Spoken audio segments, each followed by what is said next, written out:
اب ہم شروع کرتے ہیں یونس علیہ السلام کا قصہ۔ یونس علیہ السلام ایک عظیم اور کریم نبی تھے۔ ان کا قصہ قرآن کریم میں ایک انوکھا قصہ ہے۔ آپ کے والد کا نام متا تھا اور آپ سیدنا ابراہیم علیہ السلام کی نسل سے تھے۔ آپ کا ایک نام ذوالنون بھی ہے، یعنی مچھلی والے۔ النون کا مطلب ہے مچھلی۔ اسی طرح آپ کو صاحب الحوت بھی کہا جاتا ہے۔ اللہ تعالیٰ نے آپ کو ان سب ناموں سے پکارا ہے۔ آپ کو ایک عظیم بستی کی طرف مبعوث کیا گیا۔ اس بستی کا نام نینوا تھا۔ یہ عراق کے شمال میں واقع تھی، موصل کے بالمقابل تھی۔ ان دونوں کے درمیان دریائے دجلہ واقع تھا۔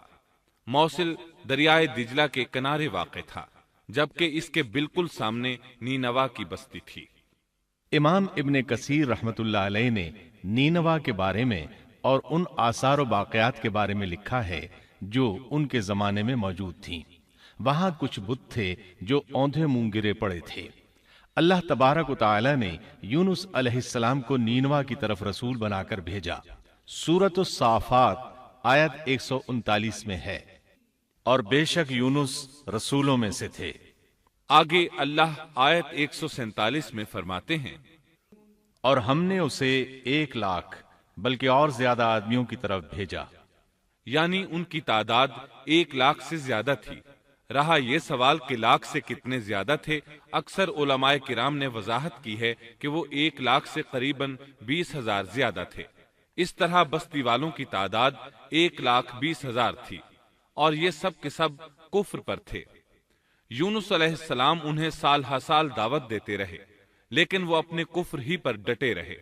پھر انہوں نے سیدنا یونس علیہ السلام پر ظلم و جبر شروع کر دیا، انہیں دھمکیاں دیں، مصائب و آلام سے دوچار کیا۔ مطلب یہ کہ جس طرح دوسرے انبیاء کرام کے ساتھ کیا گیا، ان کے ساتھ بھی وہی سلوک ہوا۔ آخر آپ نے اپنی قوم کو اللہ کے عذاب سے آگاہ کرتے ہوئے اعلان فرما دیا کہ فلاں دن تم پر عذاب آ جائے گا۔ پھر خود غصے کی حالت میں اس بستی سے نکل گئے، جبکہ اللہ تعالیٰ نے انہیں متعین دن کی مہلت دینے کی اجازت تو دی تھی، لیکن اس بستی سے نکل جانے کا حکم نہیں دیا تھا۔ جب آپ نے انہیں یہ مہلت سنائی تو خود غصے کی حالت میں بستی سے نکل گئے۔ سورہ انبیاء آیت 87 میں اللہ تعالیٰ فرماتے ہیں، مچھلی والے کو یاد کرو جبکہ وہ غصے سے چل دیا اور خیال کیا کہ ہم اسے نہ پکڑ سکیں گے۔ اس آیت کی تفسیر میں امام رازی رحمہ اللہ لکھتے ہیں، جس نے یہ گمان کیا کہ اللہ تعالیٰ اسے پکڑنے کی قدرت نہیں رکھتا، وہ آدمی کافر ہے۔ سیدنا امیر معاویہ رضی اللہ عنہ سے روایت ہے، انہوں نے سیدنا ابن عباس رضی اللہ عنہما سے کہا، آج رات قرآن کریم کی چند آیات کے معانی میں الجھ کر رہ گیا ہوں۔ مجھے کوئی راستہ سجھائی نہیں دے رہا کہ اس الجھن سے کس طرح نکلوں۔ مجھے بس آپ ایسے نظر آتے ہیں جو ان آیات کا مطلب بتا سکتے ہیں۔ کم از کم میں ان آیات کی تفسیر اور تعبیر نہیں سمجھ سکا۔ ابن عباس رضی اللہ عنہما نے پوچھا، وہ کون سی آیات ہیں؟ سیدنا امیر معاویہ رضی اللہ عنہ کہنے لگے، یونس علیہ السلام کا یہ خیال کرنا کہ اللہ تعالیٰ ان پر قدرت نہیں رکھتے۔ یہ سن کر سیدنا ابن عباس رضی اللہ عنہما نے فرمایا، اس سے مراد یہ نہیں۔ یہ لفظ قدر یہاں تنگی کے معنی میں آیا ہے، قدرت اور طاقت رکھنے کے معنی میں نہیں۔ اللہ تعالیٰ نے قدر بمعنی تنگی اور قدر بمعنی قدرت دونوں کا استعمال کیا ہے۔ تنگی کے معنی کی مثال سورۃ الطلاق آیت نمبر 7 میں ہے، اور جس پر اس کے رزق کی تنگی کی گئی ہو، اسے چاہیے کہ جو کچھ اللہ تعالیٰ نے اسے دے رکھا ہے اسی میں سے اپنی حیثیت کے مطابق دے۔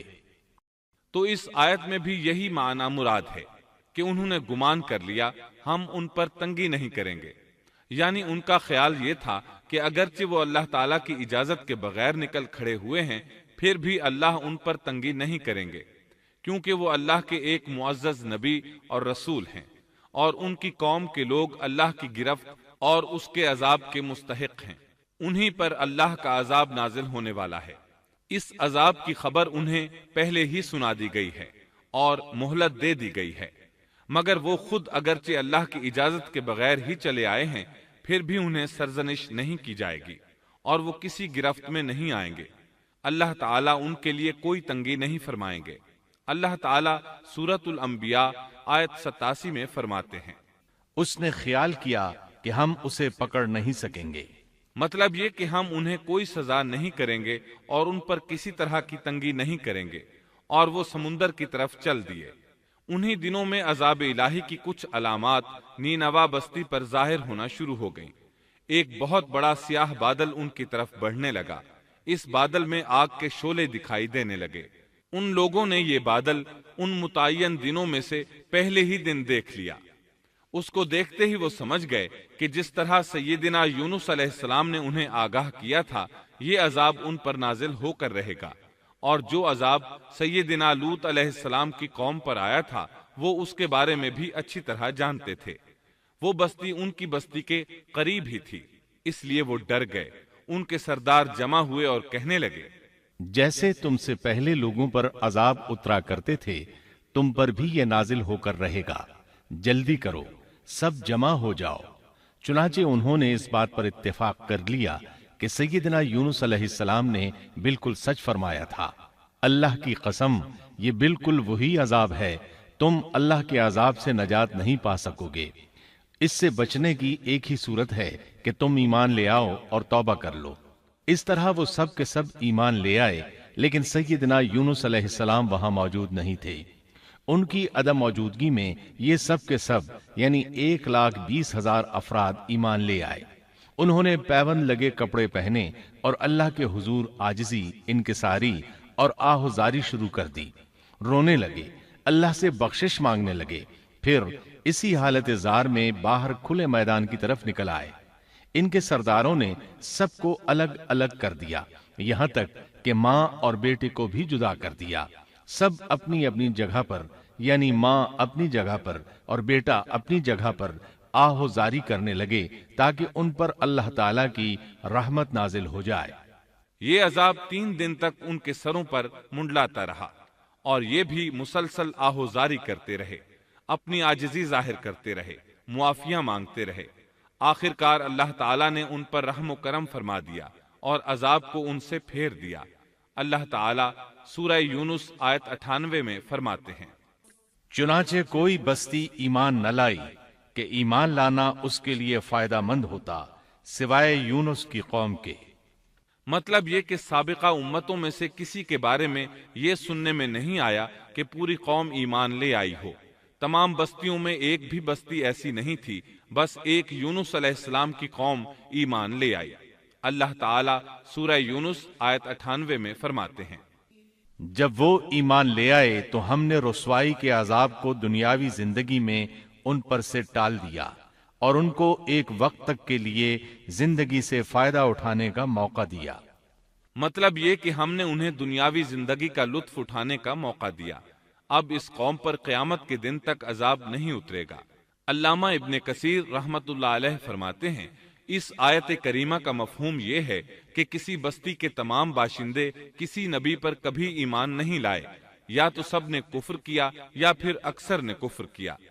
لیکن یونس علیہ السلام کی قوم واحد ایسی قوم ہے جو تمام کی تمام عذاب الہی کے آثار دیکھ کر ایمان لے آئی۔ سابقہ ادوار میں جتنی بھی بستیاں گزریں، ان میں اہل ایمان کے ساتھ یا تو کفار رہے ہیں یا ان میں منافقین بھی رہے ہیں۔ سوائے یونس علیہ السلام کی قوم کے وہ سب کے سب کافر تھے، پھر سب کے سب ایمان لے آئے۔ یہ اللہ تعالیٰ کے عجائبات میں سے ہے اور اس کی قدرت اور رحمت کی نشانیوں میں سے ہے۔ اب دوسری طرف کی سنیے، یونس علیہ السلام کو کچھ معلوم نہیں تھا کہ ان کی قوم کے ساتھ کیا ہوا۔ آپ تو غصے کی حالت میں بستی سے نکل کر سمندر کی طرف چلے آئے تھے۔ آپ ایک کشتی کی طرف آئے، اس میں سواریاں اور ساز و سامان لدا ہوا تھا۔ اللہ تعالیٰ سورۃ الصافات آیت 140 میں فرماتے ہیں، جب وہ بھاگ کر بھری کشتی پر پہنچے، کشتی روانہ ہوئی، موجیں اٹھیں، سمندر میں طغیانی آئی، یوں لگتا تھا کہ بس ابھی غرق ہوئے۔ کہنے لگے، بوجھ ہلکا کرو، اپنا ساز و سامان سمندر میں پھینک دو۔ چنانچہ انہوں نے اپنا اپنا ساز و سامان سمندر میں پھینک دیا۔ اس طرح کشتی کچھ ہلکی ہو گئی، لیکن ضرورت کے مطابق ہلکی نہ ہو سکی۔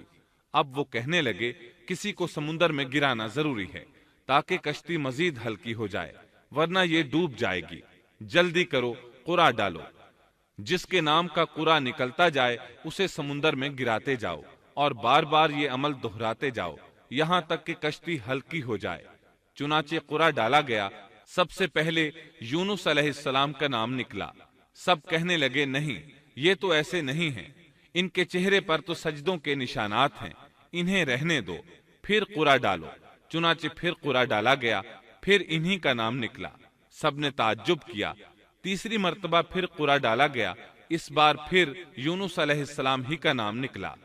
اللہ تعالیٰ سورۃ الصافات آیت 141 میں فرماتے ہیں، پھر قرآن اندازی ہوئی تو یہ مغلوب ہو گئے۔ ہر بار انہی کا نام نکلا۔ آخر کار ان لوگوں نے انہیں پکڑ کر سمندر میں گرا دیا۔ تو پھر انہیں مچھلی نے نگل لیا۔ حوت بڑی مچھلی کو کہتے ہیں۔ اللہ تعالیٰ نے حوت کو القاء فرمایا، انہیں کھانا نہیں، نہ ان کے جسم کو کوئی گزند پہنچے۔ یہ اس مچھلی کو اللہ تعالیٰ کے احکامات تھے۔ اللہ تعالیٰ سورۃ الصافات آیت 142 میں فرماتے ہیں، تو پھر انہیں مچھلی نے نگل لیا اور وہ خود اپنے آپ کو ملامت کرنے لگے۔ یعنی وہ سمجھ گئے کہ بار بار جو ان کا نام قرآن اندازی میں نکلتا رہا ہے تو وہی مقصود ہیں، چنانچہ خود کو ملامت کرنے لگے، اور یہ ملامت توبہ کی ابتدا ہے کہ انسان خود کو ملامت کرتا ہے۔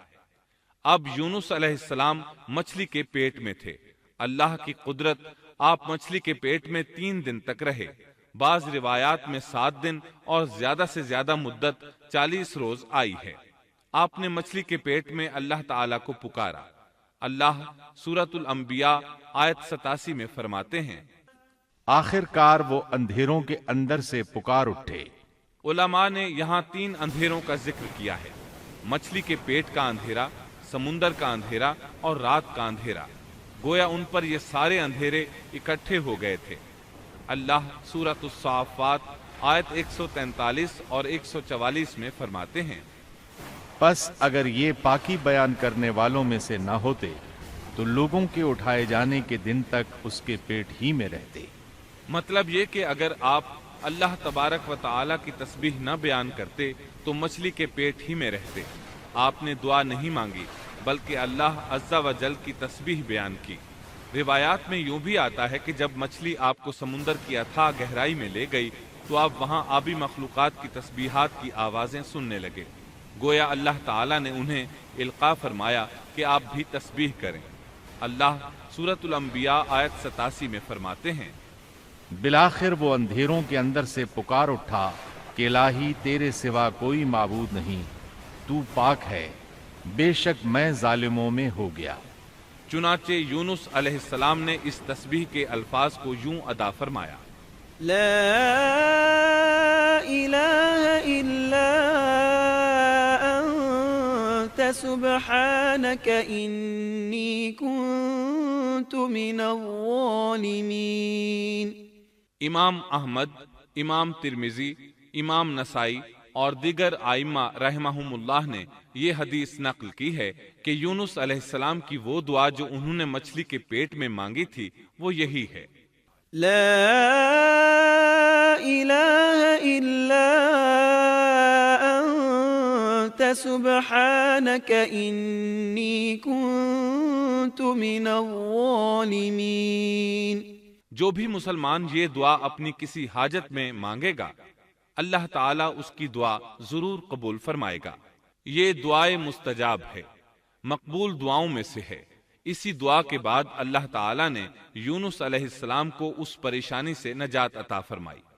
اللہ سورۃ الانبیاء آیت 88 میں فرماتے ہیں، تو ہم نے اس کی پکار سن لی اور اسے غم سے نجات دے دی، اور ہم ایمان والوں کو اسی طرح بچا لیا کرتے ہیں۔ ایک صحابی نے نبی کریم صلی اللہ علیہ وسلم سے پوچھا، اے اللہ کے رسول صلی اللہ علیہ وسلم، یونس علیہ السلام نے جو دعا مچھلی کے پیٹ میں مانگی کیا وہ صرف انہی کے لیے تھی یا ان کے بعد اہل ایمان کے لیے بھی ہے؟ تو آپ نے فرمایا، یہ دعا یونس علیہ السلام کے لیے خاص تھی اور سب اہل ایمان کے لیے عام ہے۔ جو بھی اس دعا کو پڑھے گا اللہ اسے رنج و غم سے نجات دیں گے۔ ایک قول کے مطابق تقریباً 40 روز آپ کی شب و روز یہی دعا رہی۔ اس مدت کے ختم ہونے پر اللہ تعالیٰ نے آپ کی دعا کو قبولیت بخشی۔ مچھلی ساحل پر پہنچی، انہیں کنارے پر ڈالا اور واپس چلی گئی۔ اس بات کو اللہ تعالیٰ نے سورۃ الصافات آیت 145 میں یوں بیان فرمایا ہے، بس اسے ہم نے چٹیل میدان میں ڈال دیا اور وہ اس وقت بیمار تھے۔ آپ وہاں اسی طرح لیٹے رہے، پھر اللہ کی قدرت سے آپ کے قریب ایک بیلدار درخت اگا، جیسا کہ سورۃ الصافات آیت 146 میں ہے، اور اس پر سایہ کرنے والا ایک بیلدار درخت ہم نے اگا دیا۔ اس کدو کے درخت کے متعلق مورخین کا کہنا ہے کہ اللہ تعالیٰ نے اس درخت کا انتخاب اس لیے فرمایا تھا کہ اس درخت کے پتے چوڑے ہوتے ہیں، ان کے سائے میں انہیں ڈھانپ دیا گیا تاکہ ہوا سے اذیت نہ پہنچے، اس لیے کہ ان کے جسم سے جلد اتر گئی تھی۔ پھر اس درخت سے خوشکن خوشبو بھی آتی تھی، اس خوشبو نے انہیں فرحت بخشی۔ پھر کدو کی خوشبو میں ایک خصوصیت یہ تھی کہ حشرات الارض کو دور رکھتی ہے۔ اللہ تعالیٰ نے انہی خصوصیات کی وجہ سے اس بیلدار درخت کا انتخاب فرمایا تھا تاکہ آپ ہر طرح کی تکلیف سے محفوظ رہیں۔ یہ ہے اللہ کی قدرت، سبحان اللہ۔ اسی طرح مفسرین یہ بھی کہتے ہیں کہ اللہ تعالیٰ نے ان کے پاس ایک پہاڑی بکری بھیج دی، وہ آپ کے قریب آتی اور آپ کے سر کے اوپر اپنی ٹانگیں پھیلائے کھڑی ہو جاتی، اس طرح اس کے تھن آپ کے منہ میں چلے آتے اور آپ ان سے خواہش کے مطابق دودھ پیتے۔ یہ تھا آپ کا کھانا اور پینا۔ رفتہ رفتہ آپ کی حالت بہتر ہو گئی، توانا اور تندرست ہو گئے، پھر آپ اٹھنے کے قابل ہو گئے، اور یہ سب اللہ تعالیٰ کی مہربانی سے ہوا۔ جب آپ کی صحت لوٹ آئی تو اللہ تعالیٰ نے آپ کو پھر آپ کی قوم کی طرف بھیجا، جیسا کہ سورۃ الصافات آیت 148 میں ہے، اور ہم نے اسے 1,00,000 بلکہ اور زیادہ آدمیوں کی طرف بھیجا، پس وہ ایمان لے آئے اور ہم نے انہیں ایک زمانے تک عیش و عشرت دی۔ وہ سب کے سب آپ پر ایمان لے آئے تھے۔ اللہ تعالیٰ نے اس قصے کے ذریعے نبی کریم صلی اللہ علیہ وسلم کو اشارہ فرمایا ہے کہ دعوت دیتے ہوئے اکتانا نہیں۔ اللہ سورۃ القلم آیت 48 میں فرماتے ہیں، اور مچھلی والے کی طرح نہ ہو جائیے۔ ان لوگوں کو دعوت حق دیتے رہیے، دیکھیے وہ سال ہر سال دعوت دیتے رہے لیکن اکتائے نہیں، ان سے مایوس نہیں ہوئے۔ ان کی پوری بستی میں سے ایک بھی ان پر ایمان نہیں لایا تھا، لیکن جب ان سے مایوس ہو گئے تو انہیں اللہ کے عذاب سے آگاہ کر دیا اور منہ پھیر کر چل دیے تو وہ سب کے سب ایمان لے آئے۔ اللہ تعالی سورۃ القصص آیت 56 میں فرماتے ہیں، آپ جسے چاہیں ہدایت نہیں دے سکتے، بلکہ اللہ تعالیٰ ہی جسے چاہتا ہے ہدایت دیتا ہے۔ اس قصے میں بہت بڑا سبق ہے کہ کسی بھی حالت میں اللہ کی رحمت سے مایوس نہیں ہونا چاہیے اور نہ ہدایت کے معاملے میں اپنی ذات پر بھروسہ کرنا چاہیے۔ ہدایت تو بس صرف اللہ تعالیٰ ہی کی طرف سے ہے، آپ کے ذمے تو پیغام حق پہنچا دینا ہے۔ اللہ سبحانہ و تعالیٰ کے ذمے ہدایت سے نوازنا ہے۔ اللہ تعالیٰ نے انہیں پاک صاف بنا دیا، انہیں چن لیا۔ اللہ خود ہی سورۃ القلم آیت 50 میں وضاحت فرماتے ہیں، اسے اس کے رب نے پھر نوازا اور اسے نیک لوگوں میں کر دیا۔ امام مسلم نے ایک حدیث روایت کی ہے کہ نبی کریم صلی اللہ علیہ وسلم نے فرمایا، تم میں سے کوئی شخص ہرگز یہ نہ کہے کہ میں یعنی محمد یونس بن متا سے بہتر ہوں، یعنی یوں نہ کہے کہ میں سیدنا یونس علیہ السلام سے افضل ہوں، وہ اس طرح کہ وہ تو اپنی قوم کے ایمان لانے سے مایوس ہو گئے تھے اور میں مایوس نہیں ہوں۔ اس طرح بالکل نہ کہے، کیونکہ بالآخر اللہ تعالیٰ نے آپ کو چن لیا اور برگزیدہ بنا لیا اور صالحین میں داخل کر لیا۔ اس واقعے میں نبی کریم صلی اللہ علیہ وسلم کو جو ہدایت دی گئی ہے اس کا ذکر سورۃ القلم آیت 41 میں آتا ہے، پس تو اپنے رب کے حکم کا صبر سے انتظار کر اور مچھلی والے کی طرح نہ ہو جا۔ مطلب یہ کہ یونس علیہ السلام کی مانند نہ ہو جائیے جو اپنی قوم کے ایمان لانے سے مایوس ہو گئے تھے۔ یقیناً دین کی دعوت اور حق کے پرچار میں یہ بہت عظیم سبق ہے کہ داعی اللہ کو کبھی مایوس نہیں ہونا چاہیے۔ یونس علیہ السلام کا قصہ ختم ہوا۔